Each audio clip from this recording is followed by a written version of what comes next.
Teman-teman, mari kita mulai dari soal nomor 1, yaitu menentukan apakah grafik yang diberikan merupakan fungsi atau bukan fungsi dengan menggunakan uji garis vertikal.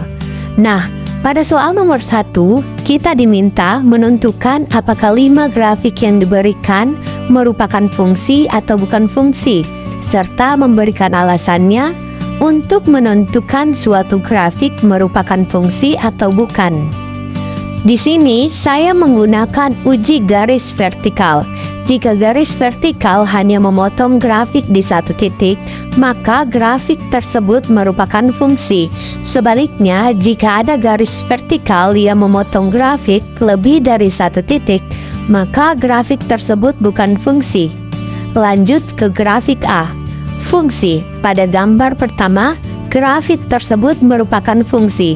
Cara mengeceknya menggunakan uji garis vertikal. Jika sebuah garis vertikal ditarik pada grafik, garis tersebut hanya memotong grafik di satu titik. Karena tiap nilai X hanya memiliki satu pasang nilai Y, maka grafik ini adalah fungsi. Lanjut ke grafik B. Fungsi. Pada gambar kedua juga merupakan fungsi. Hal ini karena setiap garis vertikal yang ditarik hanya memotong grafik tepat satu titik. Jadi setiap nilai X mempunyai tepat satu nilai Y. Oleh karena itu, grafik ini termasuk fungsi. Lanjut ke grafik C. Bukan fungsi. Pada gambar ketiga bukan fungsi.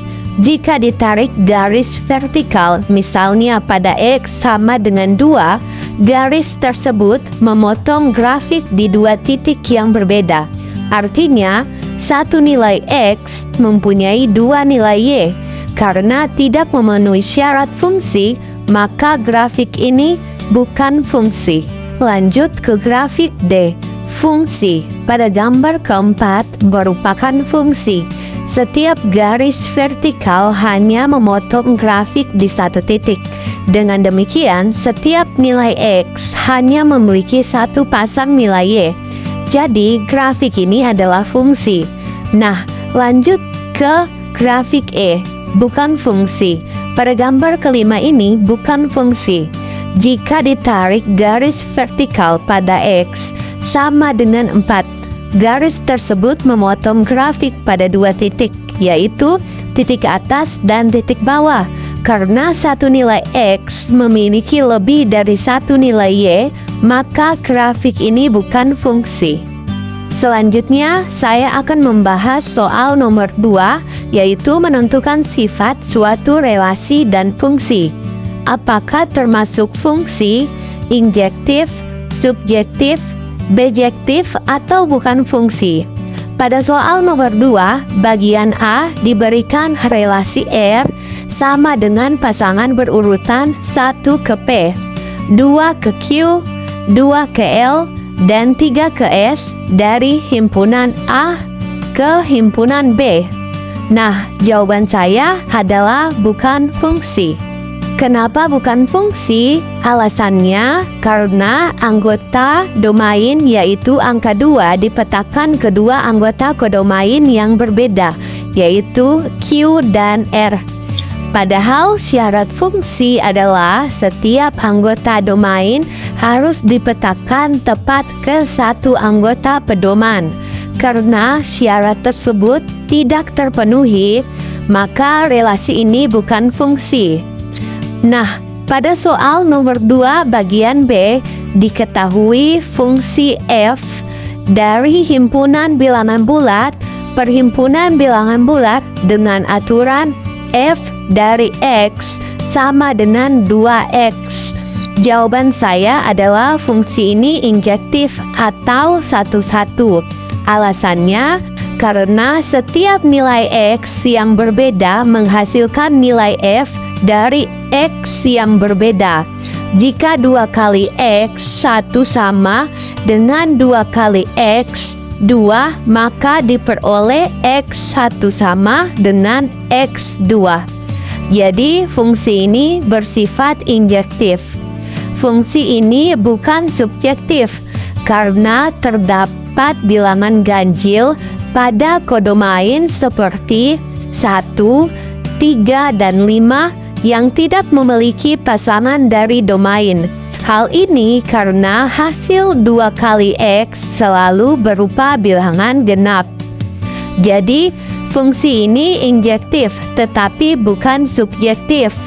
Pada soal nomor 2 bagian C diberikan fungsi G dengan pasangan A ke-1, B ke-2, C ke-3, dan D ke-1. Jawaban saya adalah fungsi ini subjektif. Alasannya karena semua anggota kodomain yaitu 1, 2, dan 3 mempunyai pasangan dari domain. Angka 1 dipetakan oleh A dan D, angka 2 dipetakan oleh B, dan angka 3 dipetakan oleh C. Fungsi ini bukan injektif karena anggota A dan D memiliki bayanan yang sama, yaitu 1. Jadi fungsi tersebut subjektif tetapi tidak injektif. Selanjutnya, soal nomor 3 yaitu pembuktian menggunakan induksi matematika. Pada soal nomor 3 bagian A akan dibuktikan bahwa 3 pangkat 2N ditambah 2 pangkat 2N tambah 2 habis dibagi 5 untuk N bilangan bulat positif. Saya perhatikan bahwa 3 kuadrat sama dengan 9 dan 9 bersisa 4 jika dibagi 5. Kemudian 2 kuadrat sama dengan 4. Sehingga 3 pangkat 2N dapat ditulis sebagai 4 pangkat N dan 2 pangkat 2N tambah 2 dapat ditulis sebagai 4 pangkat N. Tambah 1 karena jumlahnya merupakan kelipatan 5. Maka bentuk tersebut habis dibagi 5, jadi terbukti bahwa 3 pangkat 2N ditambah 2 pangkat 2N tambah 2 habis dibagi 5. Pada soal nomor 3 bagian B akan dibuktikan bahwa untuk setiap bulat N yang lebih besar atau sama dengan 3 berlaku 2N tambah 1 lebih kecil dari 2 pangkat N untuk N sama dengan 3 diperoleh 7 lebih kecil dari 8. Pernyataan ini benar. Selanjutnya, jika nilai N bertambah, maka 2 pangkat N tumbuh lebih cepat dibandingkan 2N tambah 1. Oleh karena itu, ketidaksamaan tersebut tetap berlaku. Jadi, pembuktian benar. Pada soal nomor 3 bagian C akan dibuktikan bahwa jumlah pangkat 3 dari 3 bilangan bulat positif berurutan selalu habis dibagi 9. Untuk N sama dengan 1 diperoleh 1 pangkat 3 ditambah 2. Pangkat 3 ditambah 3 pangkat 3. Hasilnya adalah 1 ditambah 8 ditambah 27 sama dengan 36.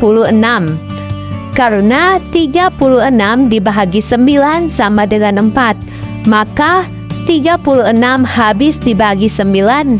Jadi pernyataan tersebut benar.